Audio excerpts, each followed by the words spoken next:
మాజీ governor CH Vidyasagar అనుభవం రాష్ట్రానికి చాలా అవసరమని సీఎం రేవంత్ రెడ్డి అన్నారు. తనకు ఎలాంటి భేషజాలాలు లేవని, ఎవరు సలహానైనా స్వీకరిస్తారని చెప్పారు. విద్యాసాగర్ రావు ఆత్మకథ ఉనికి పుస్తకాన్ని సీఎం ఆవిష్కరించి అనంతరం మీడియాతో మాట్లాడారు. విపక్ష నేతలు అయినా అవసరం ఉన్న చోట వారి అనుభవాన్ని వినియోగించుకుంటామని తెలిపారు. తెలంగాణ $1 ట్రిలియన్ ఆర్థిక వ్యవస్థగా ఎదగాలని కృషి చేస్తున్నామని పేర్కొన్నారు.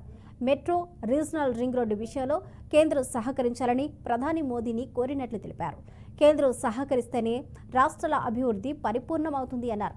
ఒకప్పుడు 2వ స్థానంలో ఉన్న హైదరాబాద్ మెట్రో నేడు 9వ స్థానానికి పడిపోయింది అన్నారు. రాష్ట్ర ప్రయోజనాల విషయంలో కొన్ని రాష్ట్రాల్లో అన్ని పార్టీలు కలిసి పోరాడుతున్నాయని గుర్తు చేశారు.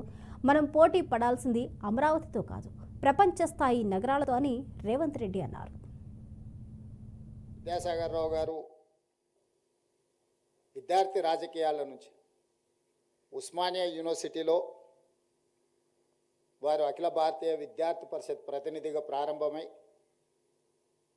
ఆ తర్వాత శాసనసభ్యుడిగా 3 సార్లు బాధ్యత నిర్వహించి ఆ తర్వాత ఉమ్మడి ఆంధ్రప్రదేశ్ భారతీయ జనతా పార్టీ అధ్యక్షుడిగా ఆ తర్వాత కేంద్ర సహాయ మంత్రిగా ఆ తర్వాత ఈ దేశంలోనే ఒకటి అత్యంత రాజకీయ చైతన్యం ఉన్న రాష్ట్రం అయితే ఇంకొక రాష్ట్రం ఈ దేశ ఆర్థిక వ్యవస్థనే శాసించగలిగిన శక్తి సామర్థ్యాలు ఉన్న రాష్ట్రం.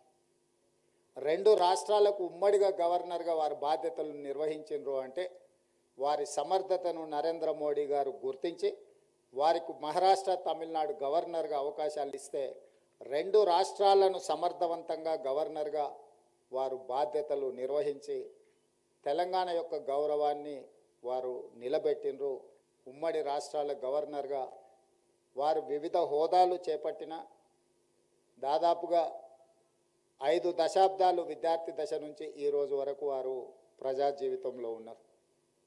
ఇంత సుదీర్ఘకాలం ప్రజా జీవితంలో ఉన్న వాళ్ళు ఆరోపణలు ఎదుర్కోకుండా ఈ రోజుకు సమాజం అంతా గౌరవించేంత జీవితం వాళ్ళు గడిపారంటే మన అందరం కూడా పెద్ద ఎత్తున చప్పట్లతో వారిని అభినందించాల్సిన అవసరం ఉన్నది.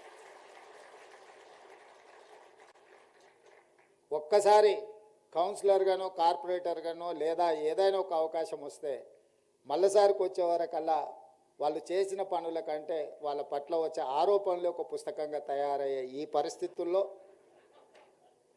5 దశాబ్దాలు ప్రజా జీవితంలో ఉండి ప్రతిపక్షాలు కూడా సిద్ధాంతపరంగా వారిని విభేదించి ఉండొచ్చు, విధానాలలో వ్యతిరేకించి ఉండొచ్చు, కానీ వ్యక్తిగతంగా వారిని ఎవరు ఎప్పుడు వ్యక్తిగతమైన ఆరోపణల విషయంలో కానీ వారి యొక్క తీసుకున్న నిర్ణయాల పట్ల ఎలాంటి ఆరోపణ లేకుండా వారు తెలంగాణ సమాజానికే ఆదర్శంగా నిలబడే రాజకీయవేత్తగా రాణించిండ్రు.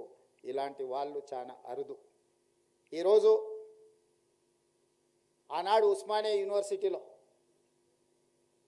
జైపాల్ రెడ్డి గారు, కేశవరావు గారు ఇలాంటి వాళ్ళ తర్వాత ఉస్మానియా యూనివర్సిటీ విద్యార్థి రాజకీయాలలో ఒకవైపున జార్జ్ రెడ్డి, ఇంకొక వైపున సాగర్జీ లాంటి వాళ్ళు ఆనాడు సిద్ధాంతపరంగా ఆనాడు విద్యార్థి రాజకీయాలలో భవిష్యత్ తరాలకు ఆదర్శంగా వాళ్ళు వాళ్ళ నమ్మిన సిద్ధాంతం కోసం గట్టిగా నిలబడ్డారు.